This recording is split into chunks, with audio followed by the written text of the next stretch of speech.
तो गाइस अब हम स्टार्ट करते हैं अपना नया एपिसोड थर्ड। तो इस एपिसोड में हम पढ़ेंगे बेसिक इंट्रोडक्शन जो नेशनल इनकम से रिलेटेड है। ठीक है, तो हम स्टार्ट करते हैं अपना वीडियो। Domestic treaty. देखो डोमेस्टिक ट्रेडी क्या होता है, इसको हम इकोनॉमिक ट्रेडी भी कहते हैं। ठीक, डोमेस्टिक ट्रेडी का मतलब ये होता है कि भारत की अंदर की चीज़ें। ओके, तो इसको हम कुछ अभी हम इसका थ्योरी पढ़ते हैं, उसके बाद मैं कुछ आपको समझाता हूँ। देखो इसमें लिखा है it is a important of national income analysis. ठीक, ये इम्पॉर्टेंट है नेशनल इनकम एनालिसिस के। दूसरा पॉइंट पढ़ते हैं, domestic trading means the political boundaries borders of a country. देखो सपोज डैट कि एयर इंडिया जो होता है प्लेन, ठीक है, वो चाइना गया, जापान गया, या फिर यूएसए गया, या फिर कहीं भी गया, तो वहाँ के लोग उसको देख के ये तो नहीं कहेंगे कि हाँ ये जापान में आया तो ये जापान का हुआ, हाँ ये चाइना में आया तो चाइना को। ऐसा कुछ भी नहीं है। वहाँ के लोग उसको देख के ये समझ जाएंगे कि हाँ ये भारत का प्लेन है। ठीक है, तो भारत की प्रॉपर्टी को ही हम कहते हैं डोमेस्टिक ट्रेडिंग। अब हम इसकी दूसरी टॉपिक पढ़ते हैं। According to United Nation domestic trading is the geographical territory.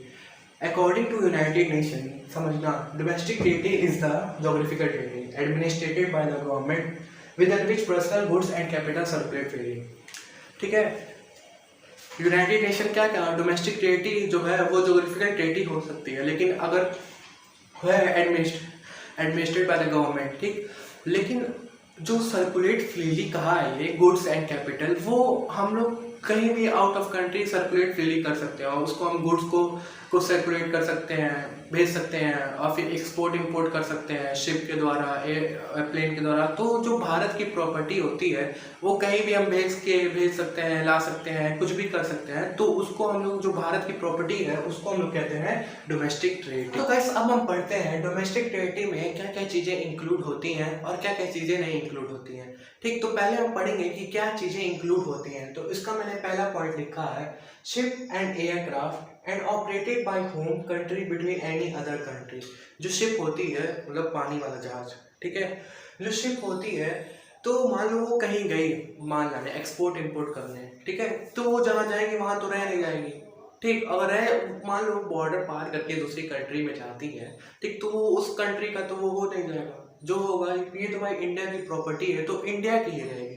ठीक, ये देखिए दूसरा point, embassy consulates and military establishment of a country located abroad. जो एम्बेसी होते हैं, जो मान लो यहाँ के इंडियन फॉरेन सर्विसेज बाहर जाते हैं, ठीक है, जो बाहर जाते हैं तो वहाँ पर क्या होता है, वहाँ जाके जो देखते हैं देश का क्या है क्या नहीं है, एक दूसरे के देशों पे जो भी कुछ इंटरफेयर रहता है तो सबको सॉल्व करते हैं।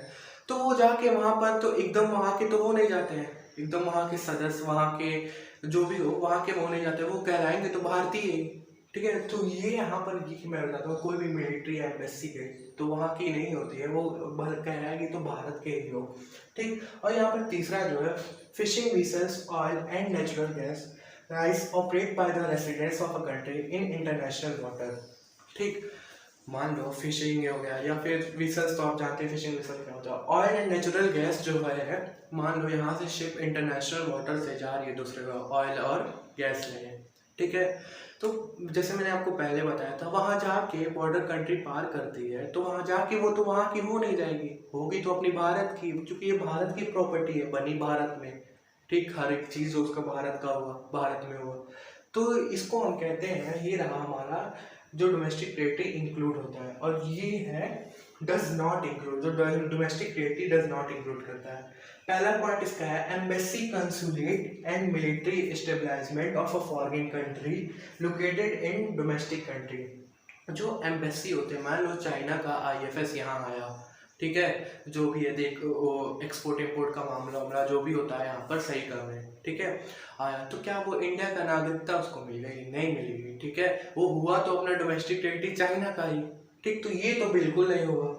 अब यहाँ पर हम देखते हैं, international organisation like UNO, WHO etcetera located within the geographical boundary of a country. देखो मैं एक चीज़ पूछूंगा, डब्ल्यूएचओ, आप लोग को मैं क्वेश्चन देता हूँ, बताओ डब्ल्यूएचओ वर्ल्ड का कौन से कंट्री में नंबर 1 डब्ल्यूएचओ पाए जाते हैं? डब्ल्यूएचओ का मतलब समझते हो ना, वर्ल्ड हेल्थ ऑर्गेनाइजेशन। आप लोग कमेंट सेक्शन में बताइएगा जरूर। ठीक। तो ये देखो, अगर कोई जाता है बाहर, बाहर जाता है, बाहर रह जाता है, ठीक है, अपना मान लो कोई एक लेडी है वहाँ पर गई, अमेरिका चली गई, ठीक, वहाँ पर किसी वहाँ के मेंबर से शादी कर ली, वहाँ का उसका बच्चा हो, तो जो उसका बच्चा हुआ, ठीक है, वो क्या हुआ, वो अमेरिका का नागरिकता उसको मिला, वो वहाँ का हुआ, तो ये तो बिल्कुल नहीं होगा अपना डोमेस्टिक रिलेटिव। ठीक, तो ये दोनों डोमेस्टिक रिलेटिव नहीं है, जो डजन नॉट इंक्लूड। हाँ, तो गाइस अब हम पढ़ेंगे नॉमिनल रेसिडेंट। ठीक, जो डोमेस्टिक रिलेटिव का अपोजिट वाला भाई है। A nominal resident of a country refers to an individual or an institution who ordinarily resident in a country for a period of more than 1 year। देखो मैंने यहाँ पर ब्लैक स्केच से किया है, यहाँ पर इस पॉइंट को पढ़ो। For a period more than 1 year and whose center of economic interest lie in the country। देखो नॉमिनल रेसिडेंस क्या होता है, देखा जाए नॉमिनल रेसिडेंस का मतलब ये होता है समान तौर पर रहने वाला एक व्यक्ति, जो मान लो चाइना का नहीं, चाइना को हटाओ चूतिया, जापान का कोई आता है इंडिया में रहने, ठीक है, अगर वो 1 ईयर से ज़्यादा इंडिया में रहता है, ठीक, और यहीं पर सारे काम करता है, सामान्य तौर पे रहने वाला व्यक्ति, ठीक, जिसको हिंदी में कहते हैं हम, यहीं पर सारा काम करता है, अपना खाता है, पीता है, बनाता है, कमाता है, सब कुछ यहीं पर करता है, ठीक, तो उसको हम कहते हैं नॉमिनल रेसिडेंट।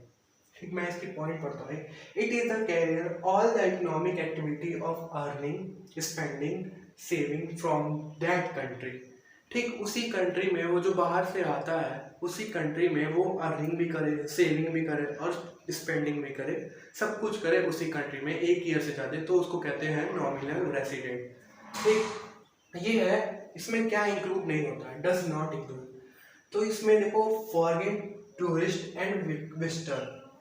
ठीक, फॉरेन टूरिस्ट मतलब मान लो बाहर से कोई आया ताजमहल देखने, ठीक, तो ताजमहल देखने आया, तो मान लो 6 महीने 4 महीने के लिए आया, तो उसको तो हम यहाँ पर नॉमिनल रेसिडेंट नहीं कर सकते, क्योंकि वो आएगा, घूमेगा, खाएगा, अपना पैसा लाएगा, घूम के खाएगा।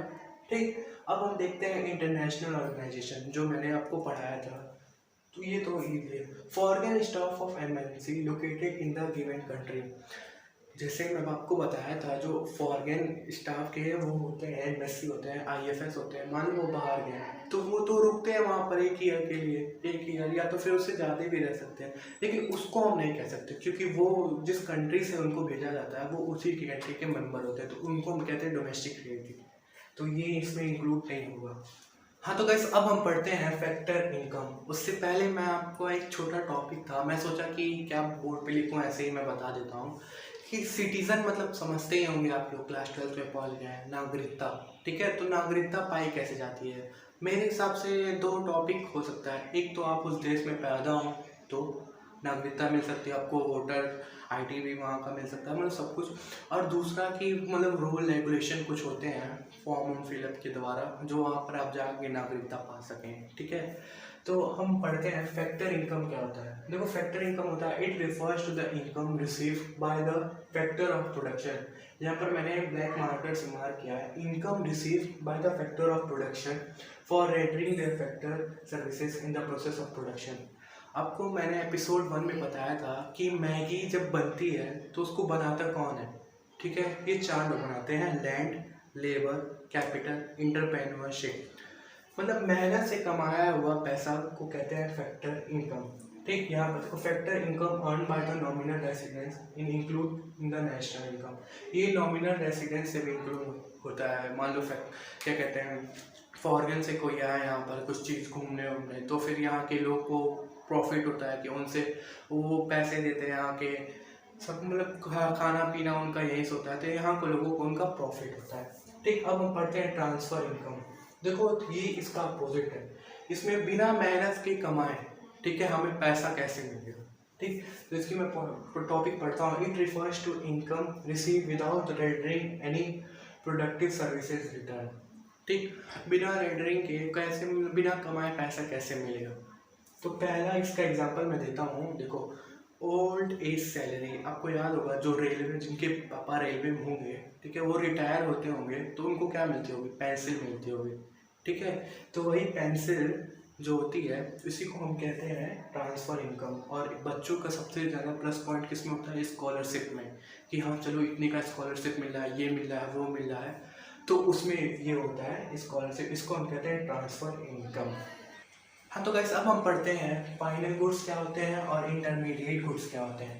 देखो पहले हम पढ़ेंगे फाइनल गुड्स क्या होते हैं। It refers to those goods which are used other for consumption और इन्वेस्टमेंट। ये एक ऐसे गुड्स हैं जो यूज्ड होते हैं या तो कंजप्शन के लिए या तो फिर इन्वेस्टमेंट के लिए। ठीक है, दूसरे पॉइंट देखिए, it is that is they are those goods which are used for final consumption. ठीक, ये ऐसे गुड्स होते हैं। देखो फाइनल गुड्स का मतलब समझ सकते हो कि मतलब सब चीज़ से फाइनल होके अभी कंजप्शन करने के लिए तैयार है। ठीक है, final consumption. Final goods are neither resold, ये कभी रिसोल्ड नहीं होते, nor use for any further transaction, ये कोई भी अदर फर्दर ट्रांजेक्शन के लिए तैयार नहीं होते इन द प्रोसेस ऑफ प्रोडक्शन। ठीक, अब हम पढ़ते हैं इंटरमीडिएट गुड्स। ठीक, देखो इंटरमीडिएट गुड्स क्या होता है। It refers to those goods which are used other for resale, ठीक, और for further production in the same year. ये ऐसे गुड्स हैं जो हम रीसेल करते हैं, ठीक, या तो रखते हैं वो सेम ईयर के लिए। इसकी मैं दूसरी पॉइंट बताऊंगी। This goods are generally buy one production unit from another production unit. ये ऐसे गुड्स हैं जो जनरली बाय होते हैं वन प्रोडक्शन यूनिट और फ्रॉम अनदर प्रोडक्शन यूनिट। देखो मान लो इसका एग्जांपल मैं देता हूँ, वुड, लकड़ी। ठीक है, लकड़ी की बात करते हैं। मान लो लकड़ी मैंने कटवाया है, ठीक, सेम ईयर में हमको देखो क्या करते हैं, एक मान लो किसी की डेथ हो गया, ठीक है, तो वो लकड़ी वहाँ पर ले गए, वहाँ पर बर्न हो गई, ठीक, जो भी हो गया उसका अंतिम संस्कार जो कहते हैं वो खत्म हो गया। एक लकड़ी का क्या करते हैं हम सेव करते हैं, ठीक, सेव करके हम क्या करते हैं आगे किसी जैसे चेयर बनवा लिए या फिर मेज बनवा लिए, जो भी बनवाना रहता है बनवा लेते हैं। तो ये होते हैं इंटरमीडिएट गुड्स। हाँ तो गाइस अब हम पढ़ते हैं कंजप्शन गुड्स। कंजप्शन गुड्स क्या होते हैं, ये तो बहुत इजी है, मैं आपको एक बार समझा देता हूँ, आपको समझ में आ जाएगा। They are the those goods which directly use for the satisfaction of human want, जो हमारे तक डायरेक्टली यूज्ड हो, जैसे आइसक्रीम जो खुद आके देते हैं ठेले वाले, ठीक, मिल्क का भी आज तक आने लगा है, ठीक, ब्रेड जो हम 2 कदम निकले तो दुकान पे आ जाते हैं। ये सब ऐसे कंजप्शन गुड्स हैं जो हम लोग को डायरेक्टली सेटिस्फाई करें। और ठीक है, कंजप्शन गुड्स को हम लोग कंज्यूमर गुड्स भी कर सकते हैं। ठीक है, अब इनके कुछ लड़कों को पढ़ लेते हैं, मतलब लड़कों को मतलब टाइप्स ऑफ कंजप्शन गुड्स। देखो इसके 4 टाइप्स ऑफ कंजप्शन गुड्स होते हैं। एक होता है ड्यूरेबल गुड्स, एक होता है सेमी ड्यूरेबल गुड्स, एक होता है नॉन ड्यूरेबल गुड्स और एक होता है सर्विसेज। ठीक, तो ड्यूरेबल गुड्स क्या होता है। देखो ड्यूरेबल गुड्स ये होता है it can be used for a सर्वल year, मतलब 1 साल 2 साल 3 साल चलता रहे, ठीक है, एंड आर और रिलेटिव हाई वैल्यू, और जो उसकी प्राइस हाई हो, जैसे कि टीवी हो गया, कंप्यूटर हो गया। ठीक, अब हम पढ़ते हैं semi durable goods. It can be use for a period of 1 year, जो ज़्यादा से ज़्यादा 1 साल तक चल जाए, जैसे कि क्लोथ्स हो गया, कपड़े हो गए, शूज़ हो गए। ठीक, अब हम आते हैं तीसरा नॉन ड्यूरेबल गुड्स। ठीक, ये जो होता है use up in a single act of consumption, जो सिंगल एक्ट ऑफ कंजप्शन के लिए ही बस होता है, जैसे ब्रेड, क्योंकि ब्रेड का एक बहुत सारे ब्रेड होते हैं तो उन लोग का सिंगल एक्ट ऑफ कंजप्शन के थ्रू होता है। एक होता है सर्विसेज, जो non material goods which directly certify human wants, ये नॉन मटेरियल गुड्स है, ठीक है, जो हम लोग को डायरेक्टली सर्टिफाई करते हैं ह्यूमन वांट वर्क करने के लिए, जो भी हो। ठीक, अब हम देख रहे हो इस वीडियो के लास्ट टॉपिक पढ़ते हैं जो होता है कैपिटल गुड्स।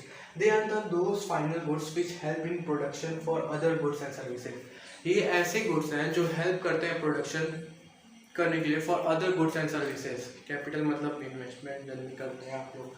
ठीक, तो उसको एग्जांपल देख लीजिए, मशीनरी एंड फिक्चर। तो गाइस ये रहा मेरा एपिसोड 3 का आखिरी टॉपिक जो हम फिनिश कर चुके हैं, और मेरा पढ़ाया आप लोग को बहुत इजी समझ में आ जाता होगा, लेकिन मैं आप लोग के लिए 2 से 3 बुक रीड करता हूँ, उसमें छोटी छोटी टॉपिक निकालता हूँ, और आप लोग हैं जो लाइक और शेयर या सब्सक्राइब कुछ भी नहीं करते हैं, तो इससे मैं डिमोटिवेट हो जाता हूँ। आप लोग को भी लाइक सब्सक्राइब शेयर करनी चाहिए, और हाँ मेरा वीडियो अच्छा लगे तो ज़रूर आप लोग लाइक सब्सक्राइब शेयर करें।